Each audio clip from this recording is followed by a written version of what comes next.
بسم الله الرحمن الرحيم والصلاة والسلام على أشرف الأنبياء والمرسلين. أنا بلال أحمد، وتعالوا نكمل مع بعض خطة ل 52 يوم ألماني. والنهاردة هنتكلم عن اليوم السادس والعشرون في الخطة. النهارده هنتكلم على الافعال الناقصه في اللغه الالمانيه او المودال فيربن. ولو نفتكر قبل كده كان قلنا ان الافعال الناقصه ما ينفعش ان الفعل ده يجي لوحده في الجمله، ولازم يجي معاه فعل تاني في المصدر يوضح لي معنى الجمله. والكلام ده احنا شرحناه في فعل كونن اللي احنا خدناه قبل كده.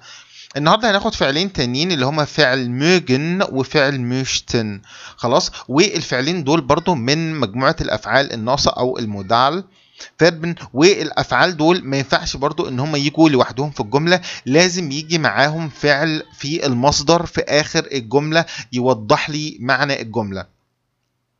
يعني باختصار شديد أنت هنا هتحط لي الفاعل، يعني أول حاجة معانا هنا الفاعل.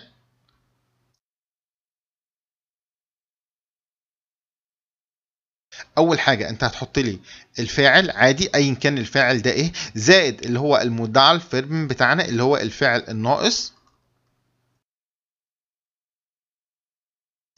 زائد ايه فعل في المصدر، زائد فعل في اخر الجمله في المصدر. خلاص كده.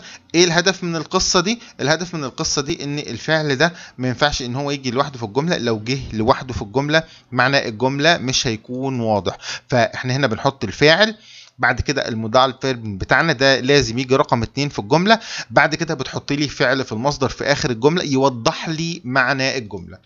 طيب تمام، تعالى ايه نشوف الفعلين دول اللي عندنا اللي هم فعل موجن وميشتن. طبعا دول بيتصرفوا مع الضمائر، ولكن ليهم تصرفات معينه خاصه بيهم، ما بتنطبقش عليهم قاعده ايه الجمله الفعليه اللي احنا خدناها قبل كده.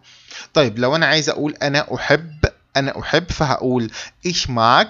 ich mag، وطبعا زي ما قلت لك لازم يجي فعل في المصدر في اخر الجمله. ich mag. du magst. du magst. er es sie mag. sie mag.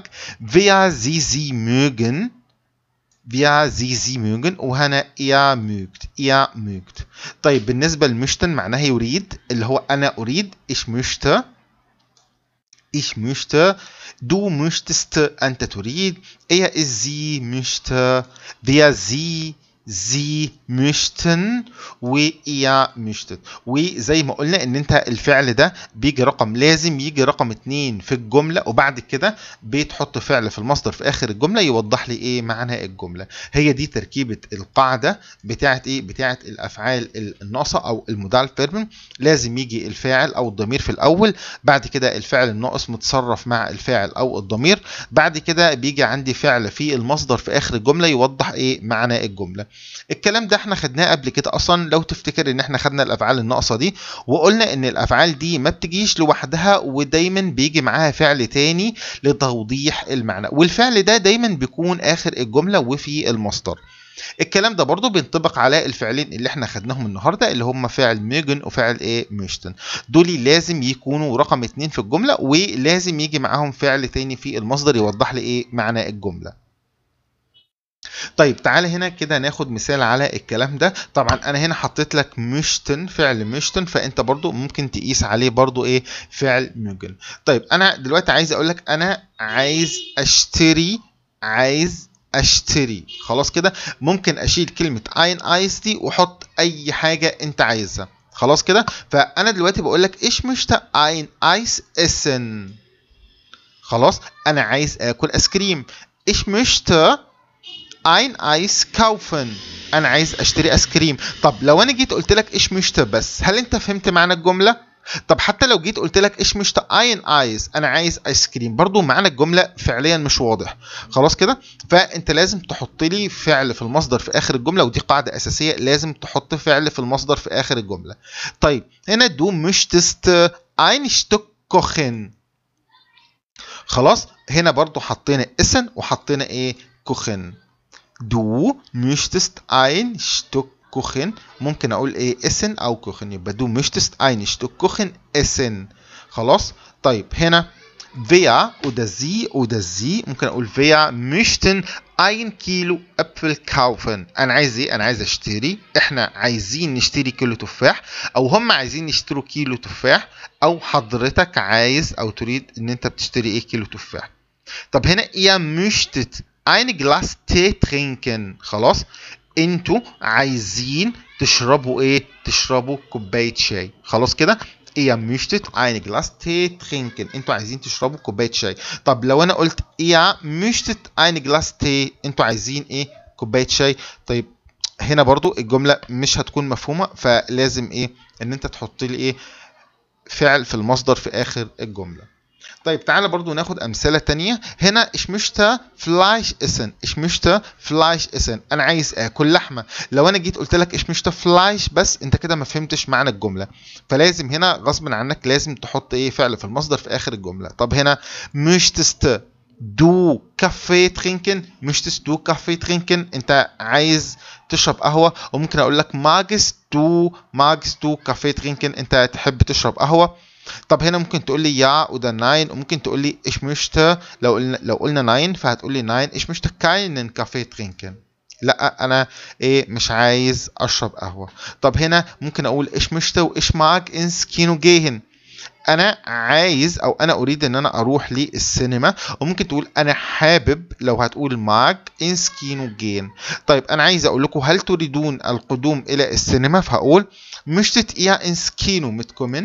möchtet ihr ins Kino mitkommen. طب هنا عايز اقول لك هي ليزا عايزه قهوه، هي ليزا عايزه قهوه، فهقول لك möchte ليزا كافيه. möchte ليزا كافيه، هي ليزا عايزه قهوه. طب هنا انا عايز اقول لك انا عايز كوبايه قهوه، فهقول لك ich möchte eine Tasse Kaffee. ich möchte eine Tasse Kaffee. طيب هنا ليه ما حطيناش فعل في المصدر في اخر الجمله؟ ايه السبب؟ ايه السبب هنا ان احنا ما حطيناش فعل في المصدر في اخر الجمله؟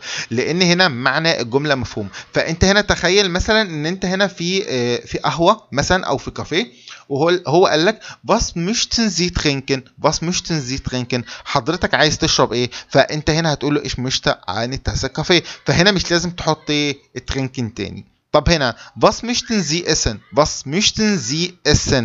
انت عايز تاكل ايه؟ طبعا هنا مشتن واسن الاثنين دول فعلين، ده الفعل الناقص بتاعنا، وده اسن اللي هو فعل في المصدر في اخر الجمله. طب هنا was möchten Sie bestellen. انت عايز تطلب ايه؟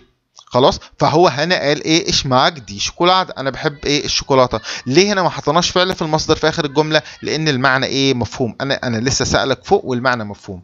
هنا ايش معاك اوبست. انا بحب الفاكهه. وهنا كلمة جوتن ايه؟ ابيتيت. يبقى احنا دلوقتي الحالة الوحيدة اللي احنا ما بنحطش فيها فعل في المصدر في اخر الجملة، وده طبعا في المحادثات، لكن لو جات لك في الامتحان لازم تحط فعل في المصدر في اخر الجملة. يبقى هنا الحالة الوحيدة بس ان معنى الجملة يكون مفهوم، او انا سألتك سؤال فانت اصلا بتجاوب ايه؟ بتجاوب على السؤال اللي انا سألته لك، وكده كده الفعل المقصود محطوط في الجملة. طيب انا حطيت لك هنا شويه تدريبات. انت هنا كل اللي انت هتعمله بس هتشوف الفاعل اللي موجود في الجمله، وهتطلع فوق هنا هتلاقيني اصلا ايه؟ مصرف لك الافعال، وهتحل التدريب ده. برضو هنا انا عامل لك على ايه؟ فعل ممكن، وعلى فعل ايه؟ مشتن.